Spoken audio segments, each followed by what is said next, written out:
our next one will actually be on Sunday, October the 26th. Fastly approaching. That's Sunday, October the 26th, 6 p.m.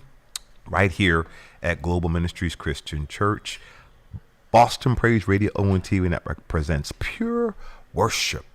And our featured artist will be our very own Sweet Lamb, Lauren M. McLean-Britt. She works with me on our praise and worship team.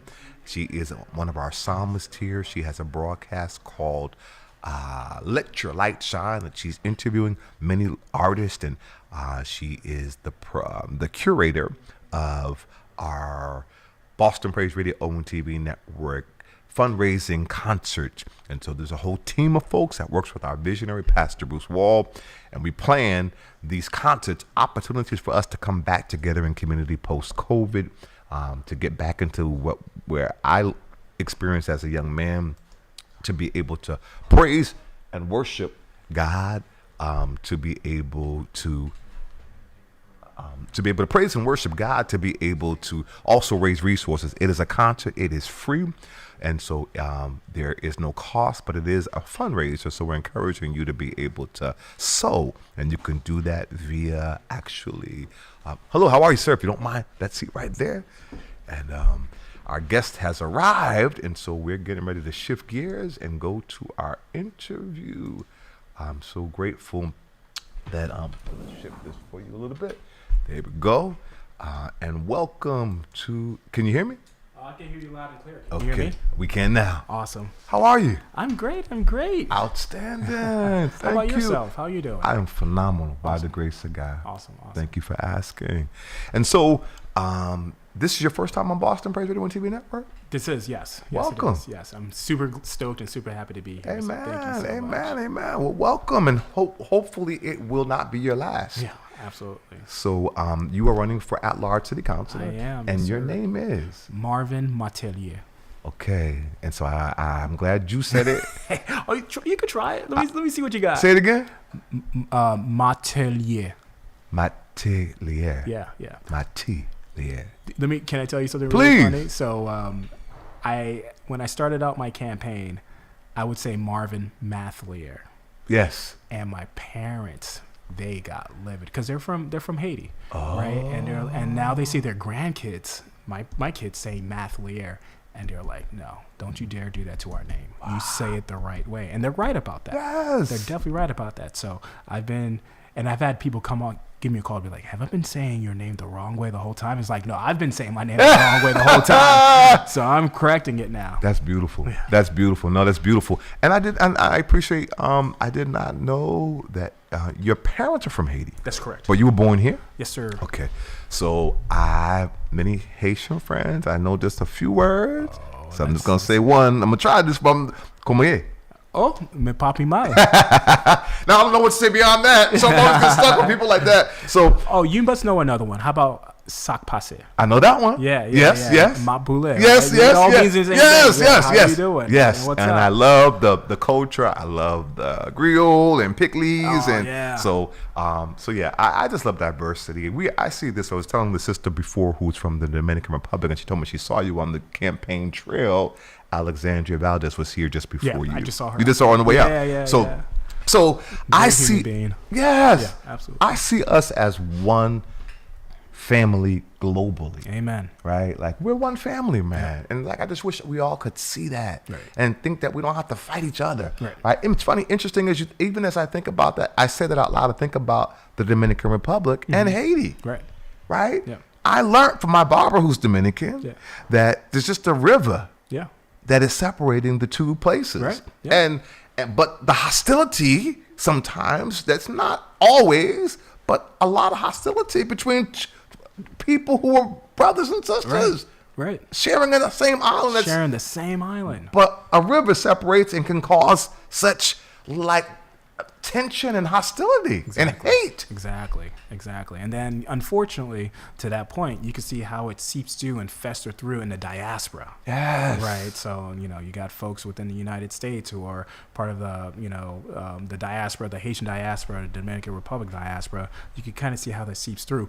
once in a while, but majority of the time, you know what I mean, we do recognize that, hey, you know, we're brothers and sisters, we're here in this country, we're trying to contribute, we're trying to take care of our family, and, you know, we see that we have a lot more in common than that's different. Absolutely. So because this is my first time having the opportunity to meet you, and again, I thank you for taking the time to come onto the air, and I want to extend and follow up on the invitation we extended via email, and I'll do this with every candidate who comes on live.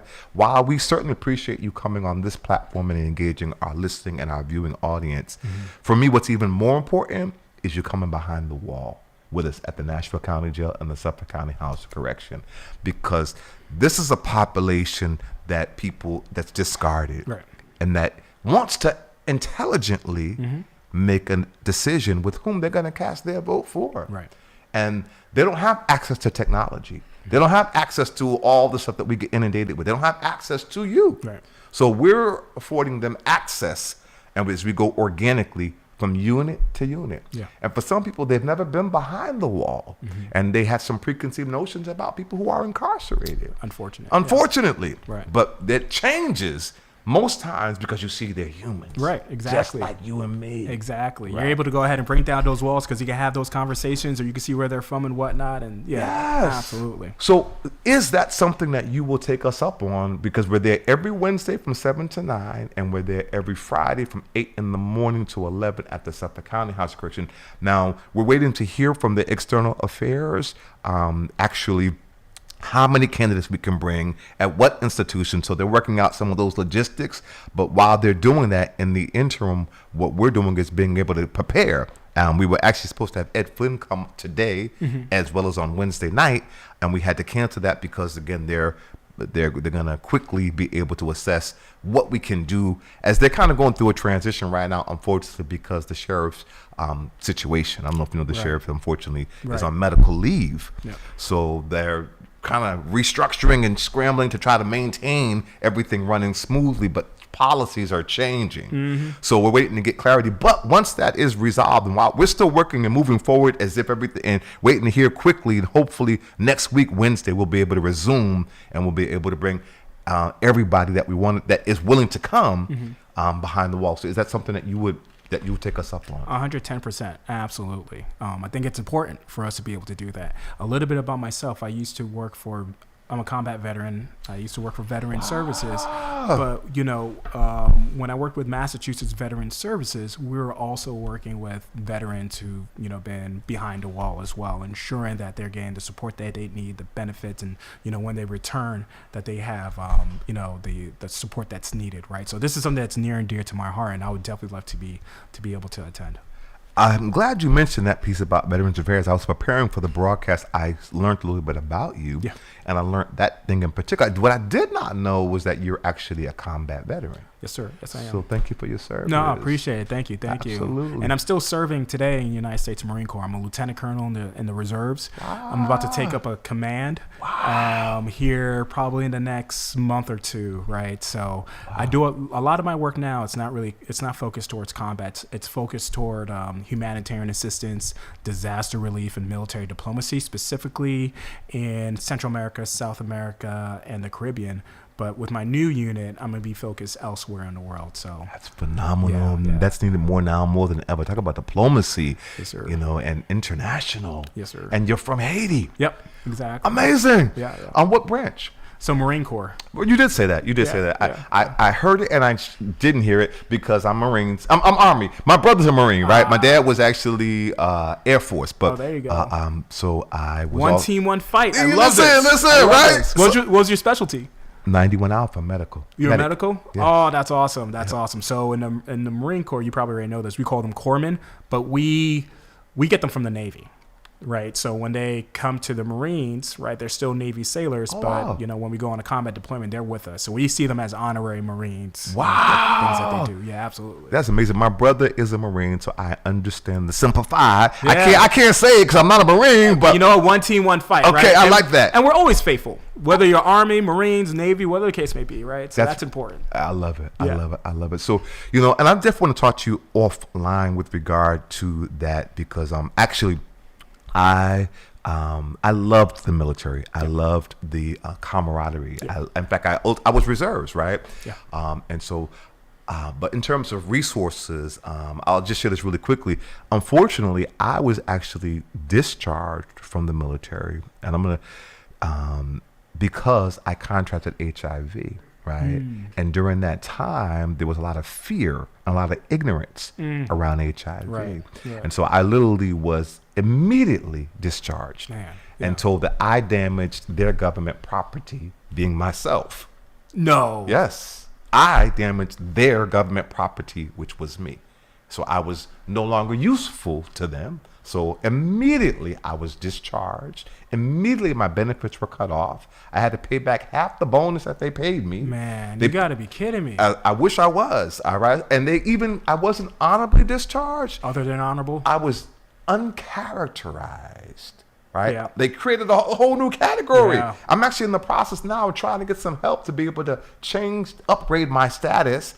Because, again, there are people who can even serve now because HIV is not what it was. It's not the death sentence that it was before. Yeah. So I'm trying to get some guidance around, it's been really challenging. There's free services, but they never respond to your calls to be able to actually get my status changed from uncharacterized to medical maybe, right? Or whatever, or honorable, and even get my benefits re-intact. In fact, I'd like to continue to serve in a reserve status. Yeah, absolutely. Let's talk more about this because, again, I was the Deputy Chief Engagement Officer for Massachusetts Veteran Services. So, you got the VA at the federal level. I was at the state level. Yes. And we were working with the city of Boston and all the different municipalities within Massachusetts, serving our veterans. Yes. We've had veterans with their DD-214, and for people that don't know what DD-214, that's pretty much a document that you get once you leave active service, and on it states exactly what's your status, whether you're honorable, dishonorable, other than honorable, things of that nature.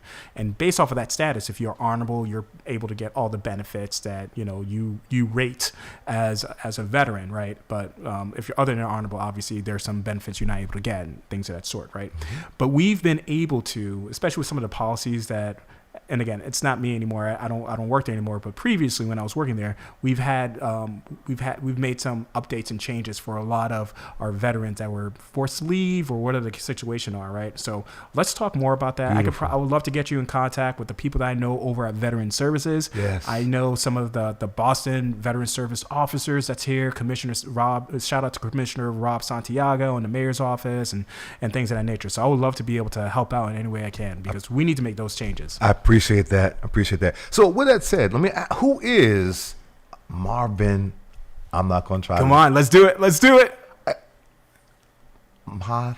Say it again. Matelier. Yeah, there you go. I got to get that. That's the one that gets it. That's that one there, right? Absolutely. Yes, sir. So who are you? Tell our listening to audience, educate us. Who are you? Yeah, absolutely. So, I'll give you my little spiel. And, people also ask me, who am I and what makes you different from other candidates, right? Yeah. So I'll say this full stop. What makes me different is that I have no connection whatsoever to City Hall. I've never been an elected official. I've never been an appointee. I've never been an employee. However, based off of some of the things that we discussed already, I have a different experience and skill set at different levels of government, right? Like I said before, I'm a combat veteran. I deployed to Afghanistan back in 2010. I'm also a humanitarian assistance disaster relief specialist and a military diplomat, right? I'm still doing that right now. Yeah. I've been able to command Marines in different areas around the world, right? At the state level, I used to work for Massachusetts Veteran Services. We've already discussed that. Yes. At the community level, yes. I've done a lot of work, right? My wife and I, we're a small business owner. We own a cafe called Ula Cafe in Jamaica Plain. It's been around since 2007. My wife and I, we took it over back in 2021. I joke around with people and I tell them, we're custodians because if we try to change anything at Ula Cafe, the community is going to come after us. But that's what you want, right? Yeah, you want community accountability. Exactly. And me being a son of Haitian immigrants. What kind of restaurant? I'm curious. Oh yeah, absolutely. So it's a cafe. So we do sandwiches. We do breakfast sandwiches, lunch sandwiches.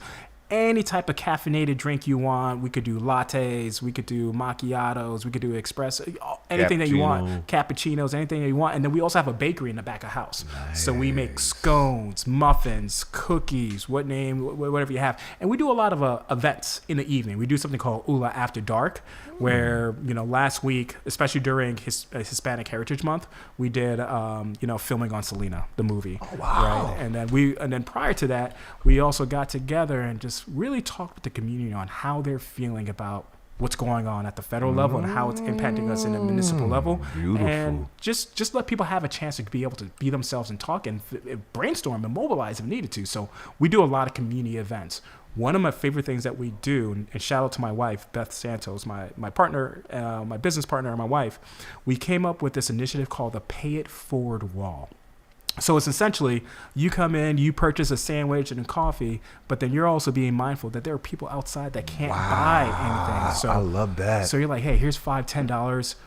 Let me put this card of a sandwich on the wall, Pay It Forward wall. So when that person comes in, they don't have the money for it, they could go ahead and redeem it. Beautiful. That's our way of having our community give back to the community. Yes. And I'm also a nonprofit leader, right? I'm the founding executive director of the first and only Haitian Culture Center in Boston. It's called the Toussaint Louverture Culture Center. It's in the West End. People are like, what are you doing with the Haitian Culture Center in the West End, right? We have it there because A, we got it rent-free for 25 years, and B... Rent-free? Yes, sir. Yes, sir. Can't beat that price. Yeah. 25 years. And the reason why we have it there is because we want people from all walks of life to understand, the contribution that, Haiti has made, within the global level, and that it's not just a Haitian history, it's also Black history, right? There's a lot that's intertwined when it comes to it. So that's me in a nutshell. I believe that I have a lot of amazing soft skills and experience that could be used within City Hall right now to be able to focus on our mission, which is giving back to the community in Boston. And I'll say one last thing. People always ask, they're like, okay, you're born here, but where exactly are you born? All right, now I'm probably gonna lose some voters when I say this, but I'm born and bred in New York, but I made Boston home because of the military. They moved me around a lot. I went to a military college in Vermont. You know what I mean? Boston has been home for me. Mm-hmm. We've chosen it to be home, and we're not going anywhere because of all the things that we've been doing. Let me say that with you're not going anywhere, right? Two things I want to ask you with that statement, as a person, who was born here, has family of Haitian, with all that's going on with immigration, right? With what's going on with gentrification, housing, right? I heard you talk about the business and cultural, and you look like a relatively young man. And so you are... It's the water I drink. Okay. So whatever it is, and you are a husband. Yeah. You are a father. I seen on your on some of your campaign materials. Yeah. And so I appreciated that you are, because I saw you with your, a child.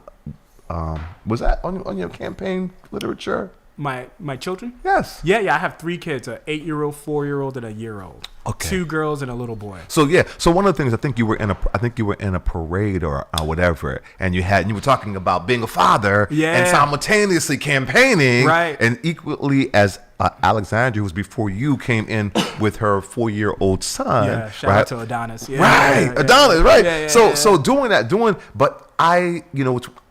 when you see a person with their child, you don't know if there's a spouse because there may be a single parent. Right. So I appreciate it. One, that you're doing what you're doing. Both are doing what you're doing, engaging your children, and you actually have support, because that's an additional blessing to be able to do that, and another responsibility and another perspective and a lens that you bring. Yeah. So with that said, how do you, as a city councilor, are going to address the gentrification, right? Because that is a big problem, and particularly for those people whom we're talking about. I'm always going to talk about the underserved, the marginalized, the disenfranchised, those who are incarcerated, right? Coming out of incarceration, it's challenging to stay in Boston for who live here, right? They're being priced out, right? And so people are being pushed out because they can't afford the rents, right? And a lot of the building that's happening, there's a lot of building happening in Boston, but it's not. The economic bracket that it's for doesn't seem to be for people who are born and raised who live here. Right. But for people who are coming from other places, coming to here to, whether it's education in the schools, and then pushing everybody out. Right. So how would you as a city councilor be able to address the issue with gentrification, in particular, as we're talking about those who are coming out of incarceration, who need housing, whom I'll just say this, one of the things we're trying to do is to be able to help them to have to participate in the building boom, right? There was a program that I heard about called Operation Exit, and I learned it through Josh Kraft, interesting enough, who's going to reinstitute that via his nonprofit organization that helps people like my brother-in-law, Dennis Everett, who was directly impacted, who is now part of the unions, right? And that you can make a living wage and participate in the building boom, right? And help your family become a homeowner or homeowners, and that we know that's where a lot of this happens is in home ownership, right? So talk to us. Yeah, absolutely. So there's a couple of things I want to be mindful of when it comes to affordability. Let's talk about just the housing piece right now, trying to make sure that we're keeping people in here. Yes. So I'm for building more housing. The more that we build, right, we have more stock. People have more to choose from. We're not going battling back and forth, and then obviously we're looking at this bid war that we're dealing with, or tenants could go, or landlords could go ahead and have bid wars with renters, which is crazy to just think about, right?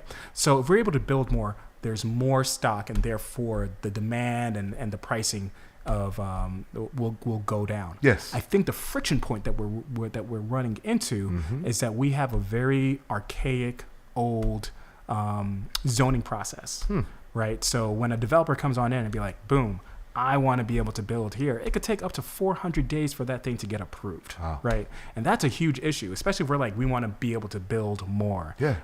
And we have quite a few of development projects, I think about like 20,000 or so, that's in queue that has not been approved yet. Right? So we're talking about we want to be able to build more, but then we have a lot of red tape that's holding us back. Now, let me caveat it with this. We need to build more, but we also want to make sure that we're talking to the community. We want to make sure that we're understanding their concerns, their needs, their buy-in, and that is not something that's easy to do. You want to build more, but then you also want to make sure that you have to buy in from the community. What is that fine line for us to do this? And how can we go ahead and do this to make sure that that's working? So I want to make sure that we're tackling the zoning process. I think that we need to be able to streamline that, make it quicker as much as possible, and hopefully that'll be able to release more opportunities for us to build more in a quick fashion as well. That's going to take time for us to be able to do that. However, on the short term, I think that there are things that we could look at. There are quite a few city-owned land parcel that's just sitting around. That's right. There are quite a few, open offices and different types of areas within downtown or elsewhere that's not being used and leveraged. And I think we see that with the mayor's office. They're trying to go ahead and make some changes on that, right? So there are things where we have facilities already established that we can start converting as quick as possible. I think that's going to be able to help us out as we continue to tackle the zoning issues that we have. And then one last thing on the short term, let's talk about the renters, right? I think about over 65% of people identify as renters. It's probably even more than that, but I mean, a lot of times there's crazy rent increases when it comes to their lease and things of that nature. So let's look at our voucher programs, right? Make sure that we have vouchers programs just as the Massachusetts rental voucher program, looking at other subsidies as well too, Section 8, and ensure that we're taking care of our renters. But on top of that, I am a firm believer in rent stabilization. Okay, I grew up in a place when we had rent control and rent stabilization. If it wasn't for that, I don't know where we'd be as my family. We probably wouldn't be able to live in New York, and we would not have a stable life. Right now, people are afraid of when that lease is up. What's that increase going to look like? Are they going to be able, and they got tough decisions to make. Are they going to be able to continue to live in Boston? And if they are, what money are they going to take away from the current resources that they need to go ahead and focus on to bid towards rent? That's not fair, and that's not right. So rent stabilization, specifically towards corporate landlords. I want to make that very clear, not towards the small landlords. Because the small landlords, my understanding, hey, they're a small business owner, just like myself, right? So I want to make sure that, and on top of that, that's their lifeblood. And they have a lot of these small landlords, they have great relationship with their tenants, so they're not go ahead and making these crazy increases, right? So corporate landlords who are doing this, and a lot of the tenants, they don't have any tenant rights. So that's where I want to be able to focus.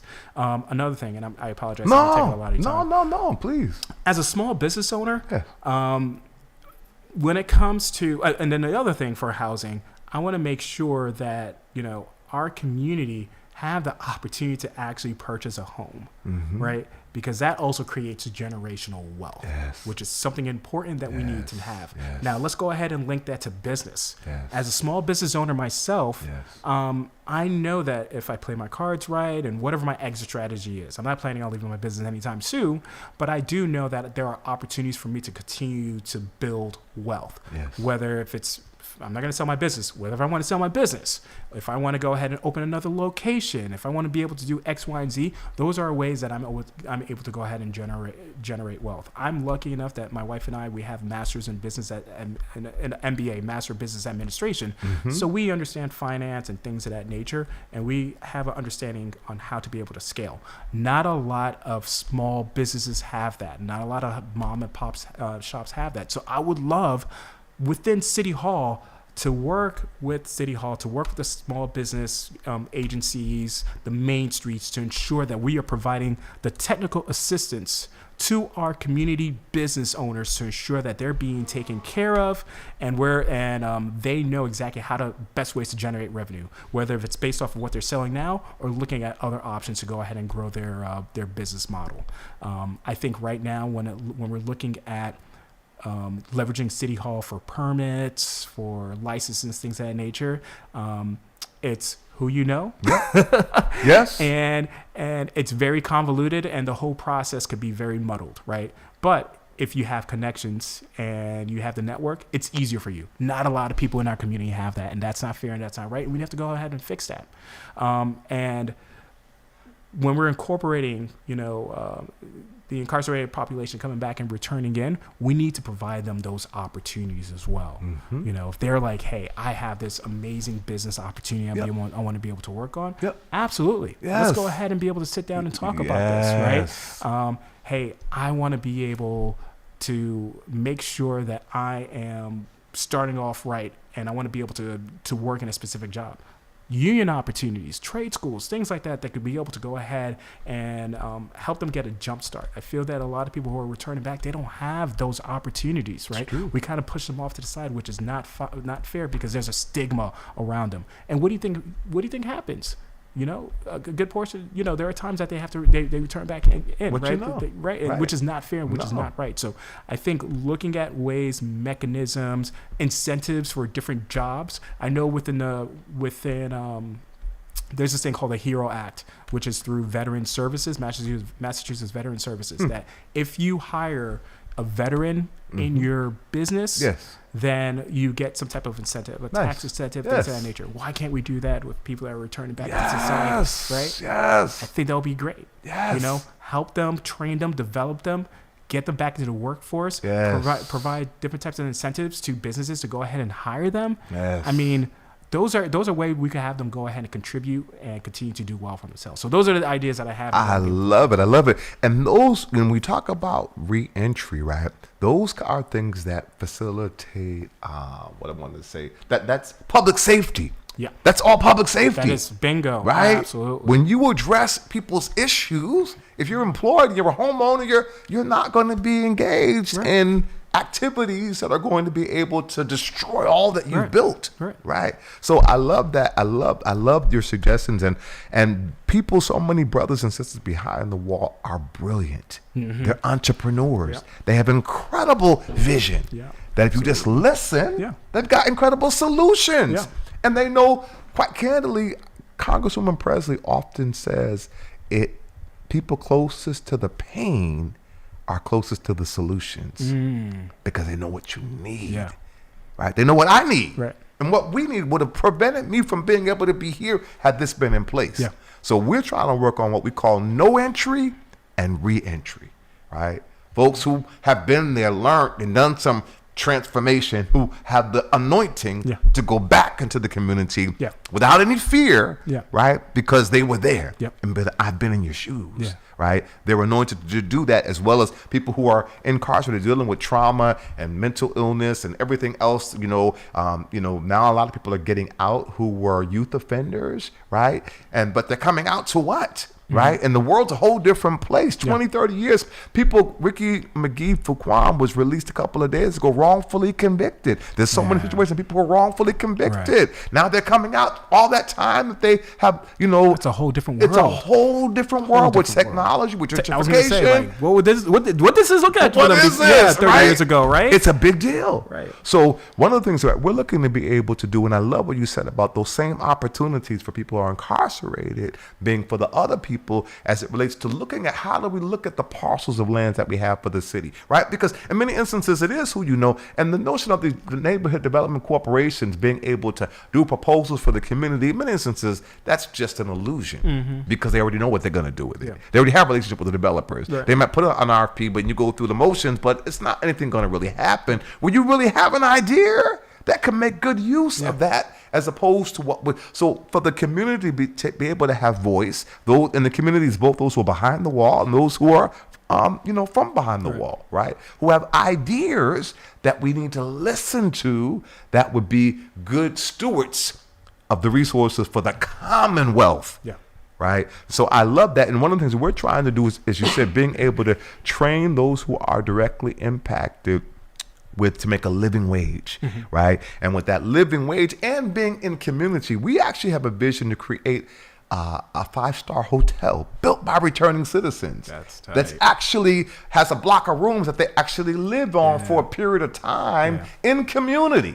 Right? And then when you're being trained, but you're also offering an incredible resource to the larger community that's an economic engine to sustain programming, right? And then when someone gets out of incarceration, literally you go pick them up with the limousine. As opposed to the drug dealer, you've got people who are directly impacted as mentors who already have a relationship with you while you're behind the wall. Come pick you up from behind the wall. Welcome home. And get that full wrap service, right? Like, hey, welcome home. Hey, we've already been building rapport. Let me show you how to best support you, right? I love that. And then the only thing you have to do is just thrive, heal, right? Become not just a survivor, but now you're a homeowner. Reconnection with your family, right? Holistically addressing you that you're solid. Now, once that happens, now your responsibility is pay it forward. This is resonating with me because I just can't imagine the trauma that one has to go through when they reintegrate into society, right? It's just, you were bringing up some things to me that I was just like, yeah, you know what, you're right. I haven't thought about that, right? It could be 30, 40 years, whatever the case may be. You're in a new world. Probably no one wants to speak with you. Your kids have grown up, right? They probably, probably have another parent, quote unquote, that's involved, right? You go to a job interview if you're lucky to get a job interview. If you're lucky.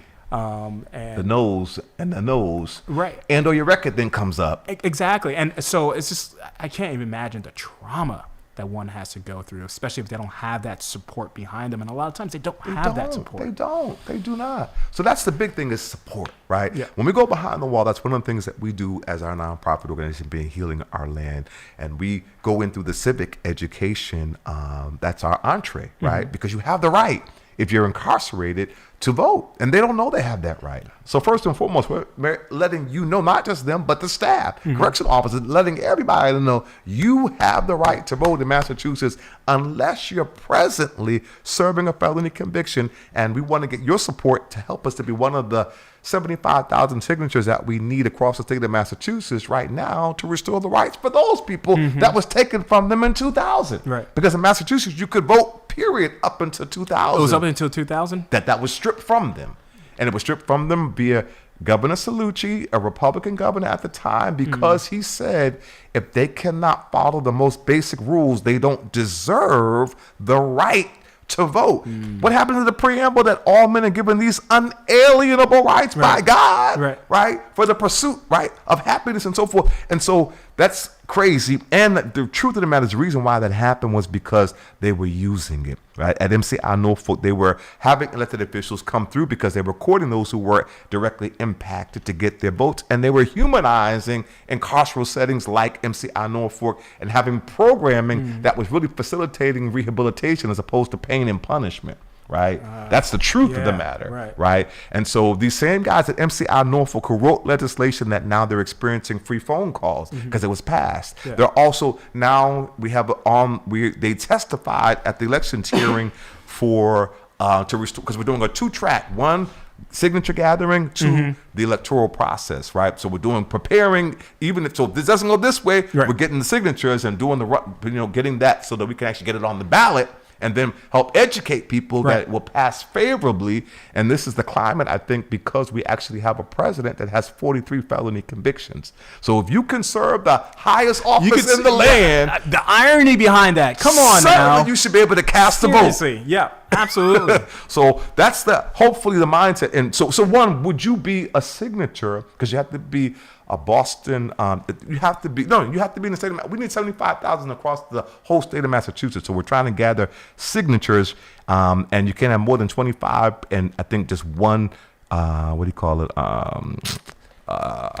county, right? So 25. More than 25%. Okay. I think so, because it has to be equitable across the whole state of Massachusetts, right? To be able, so in terms of the signature gathering, so we need 75,000. Would you be one of those signatures to help us to restore the rights for people serving felony convictions in the state of Massachusetts? You just said it right now. We got the person that's in the White House serving felony conviction. You said how many? 43. 43, right? Meanwhile, we got our men and women who can't even go ahead and have a voice, right? Yes, absolutely, because they have their felony conviction and it's been abolished since 2000. Absolutely, I'll go ahead and sign that. Thank you so much. So with that said, Boston elections is a big question, and I asked every candidate this: what is your position with the school committee? Because, again, it was on the ballot, and overwhelmingly the people in Boston have said they want a fully elected school committee. Right. However, I love our mayor. She's done some great things, some things I don't agree with, right? And she has been adamant about the hybrid that's in place. What is your position? I mean, so to that point, was it like 70% that said yes to it? Yes. Right? To a fully elected? I mean, we got to listen to the people. And look, at the end of the day, I have 2 kids who are in Boston public schools, and I want to make sure that we have people who are working in those, on the school committee, they're not just answering, to the mayor's office, superintendent. They're answering to the people. Yes. They're answering to the parents. Yes. They're probably parents as well too. Yes. And whatnot. And they work for us because we elected them and put them in that position. So I'm for that.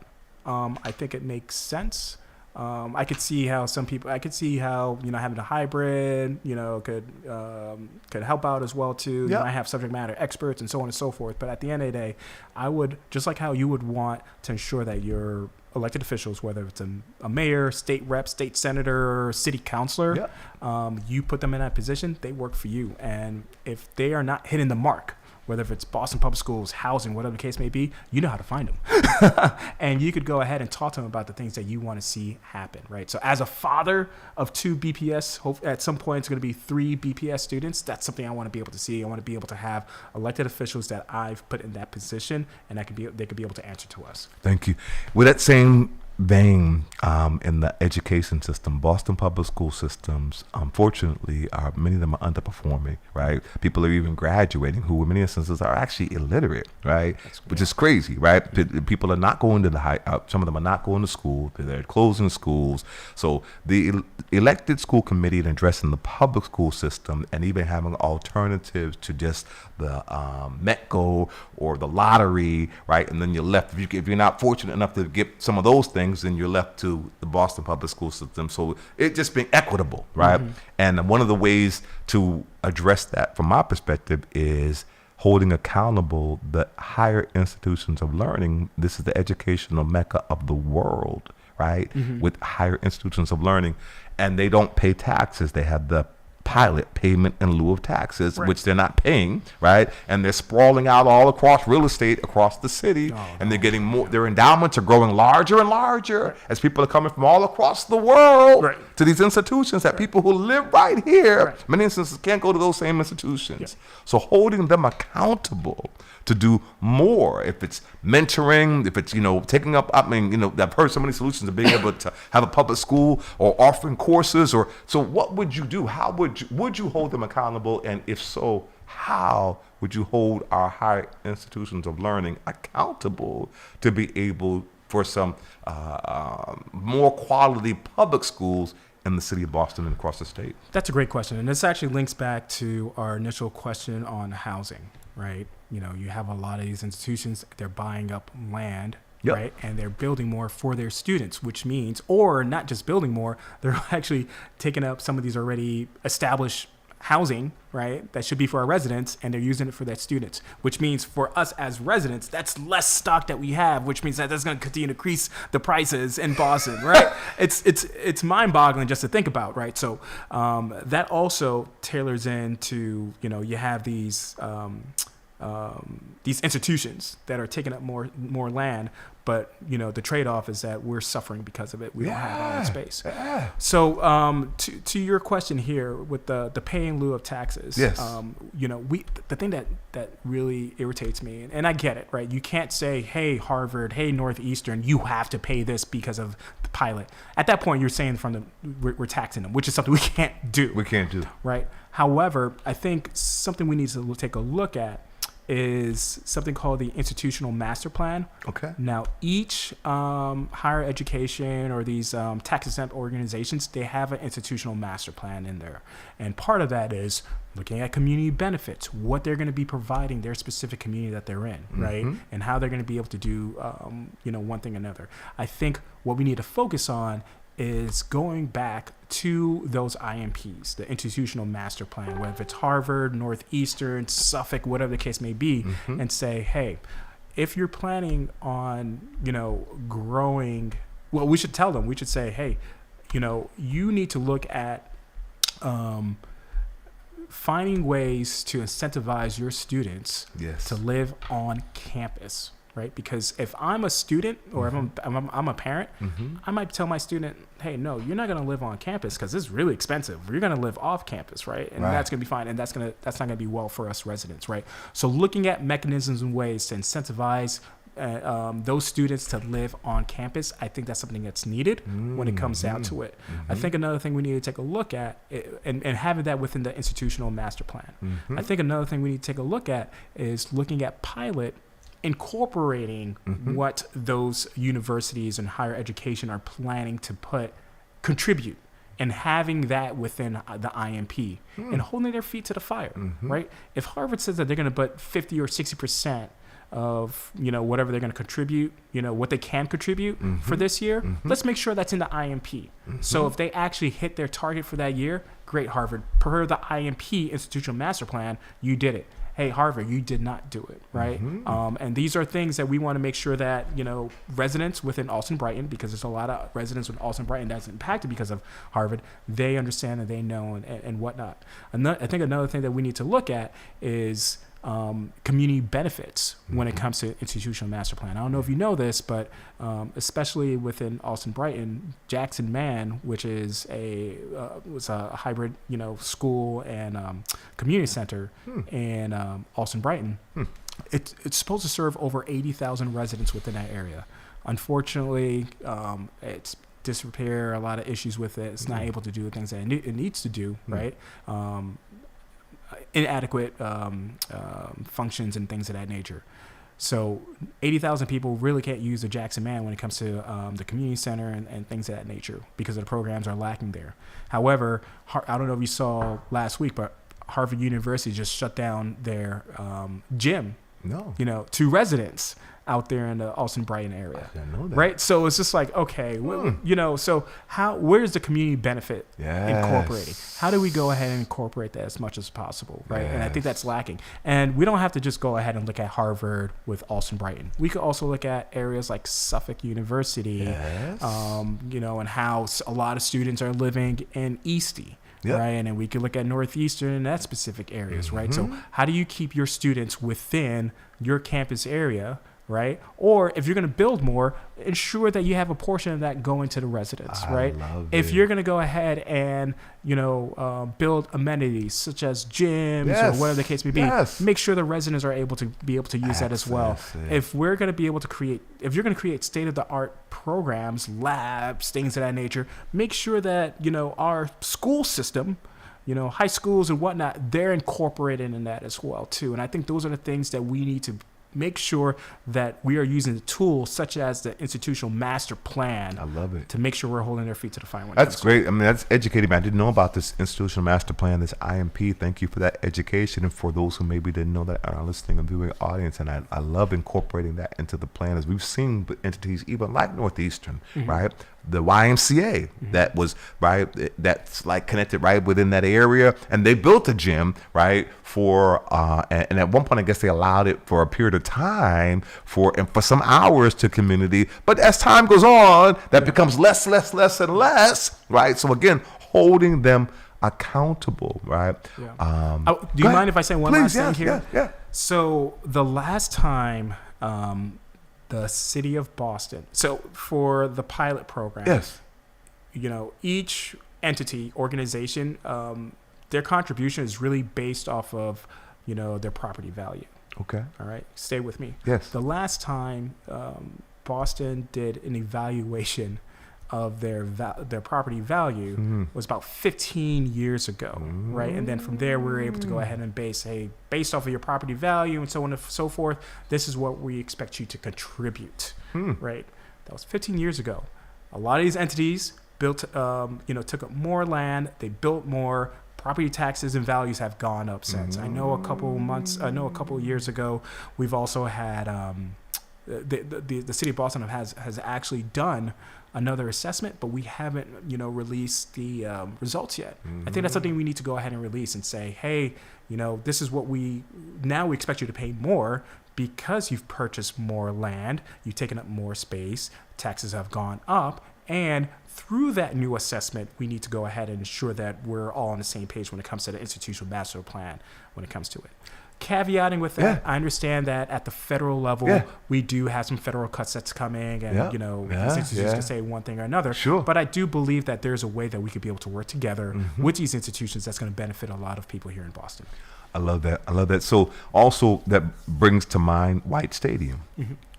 One, the notion of hearing from the people being included in the plan. Two, because that didn't happen with that, unfortunately, or maybe some people felt not heard, and that went on ahead and happened, and it's happening, and there's still some pushback against it. And the argument is what it's going to afford all these, like it was a blight on the community, it was underserved, blah, blah, blah. And with all the resources, now it's going to be this state-of-the-art place that's going to afford more amenities for folks within the community. But again, we've heard these things, but holding them accountable to be, and parking and all the other kind of things that it's going to be able to have more challenges for folks who live within the city who are already trying to navigate a whole bunch of other kind of things. So I love that IMP plan. I love the strategy. That's brilliant. Real quick, because our time is so quickly elapsed. We only got like 4 minutes or two. I'm going to ask you one. Mass and cast, right? Which is kind of connected to reentry and so forth, but mass and cast, what would be your solution to mass and cast? Yeah, so real quick, I think we, as City Hall, people in Boston and whatnot, we need to take a step back and realize, we should not treat this as a Boston problem that needs a Boston solution. I think that's exactly what's been going on here, and this is why we've been spinning our wheels. We're trying to figure out this whole situation. A lot of these people, users that's coming in, they're not just from Boston. That's facts. They're from all over the place in the Commonwealth and even outside the Commonwealth, right? So I think that we need to take a step back. We need to reach out to our, when I'm city councilor, I would love to be able to work with my colleagues at the State House, right, and figure out what resources at the State House we could be able to use and leverage. They have more money. money, they have more funding, they have more resources throughout the whole Commonwealth for us to really tackle this situation that we have going on here. Again, when I worked at Massachusetts Veteran Services, which is at the state level, we had this whole initiative to go ahead and end homelessness for veterans. Mm-hmm. Okay, now there's no way you could truly end it, right? Because there's always someone that's going to end up temporarily unhoused. But we moved the needle the right way. Yeah. And the way that we were able to do that at the Massachusetts level, we had the propensity to do it. We had the will to do it. Yeah. And we also had the funding and the resources. And we worked with municipalities to make sure that we're doing it along with the nonprofits in the area that supported these. I think that's exactly how we need to approach this. I think there's a lack of propensity and the will to do it, which is unfortunate. I don't know if there's people that just feel comfortable or they're probably, don't want to take the brunt of it. Yeah. But I think that there needs to be an all hand on deck approach, including the State House, bringing in their resources as well. I'll say this one last thing. I was a month or two ago, I was over at the, I lost my train of thought. It's right next to Union Square. I was over. I met with this agency, this nonprofit that's doing phenomenal work over in Mass and Cass. Mm-hmm. And Step Rocks? No, I don't know. No. Okay, I don't know why. It'll come to you. But it'll come to me. Anyway, I know we're running out of time here. Yeah. But what the person was doing, she was reaching out to a lot of the users on the street and said, "Hey, would you like a job?" Like, yeah. What can I do? Yeah. I want you to help me pick up these needles. Wow. And then when you go ahead and pick up these needles, I could be able to pay you, get you a job, and so on and so forth. But here's the thing. Yeah. I want you to come up with a recovery plan while you're working for me, right? Yes. And we understand it's an ebb and flow for everyone. It's a journey, right? But let's try to make sure you stick it on. And she's grown this amazing organization. How do we go ahead and leverage more nonprofits, provide them the support that they need, knowing that they're not on their own when it comes down to it? And I'd love to be able to see more things like that as well. Amazing. This, I hope, won't be your last time. We literally have 1 minute. Okay. It's yours. Talk to our listening and viewing audience. Why should they cast their vote for you and how they can support your campaign if they're interested? Absolutely. So again, thank you so much for this. My name is Marvin Martellier. Like I said before, I have no background or whatnot when it comes to City Hall, but I do have the skill sets that I believe City Hall needs today. I'm a military diplomat. I've been able to travel around the world, see other cities, see how they're doing things, right? I think that we could be able to use and leverage some of those solutions when it comes down to it. I'm a diplomat. I know how to negotiate, mediate. I would love to be able to work with my colleagues and know that we're not always going to see eye to eye, but I always focus on the mission, and my mission will always be for the betterment of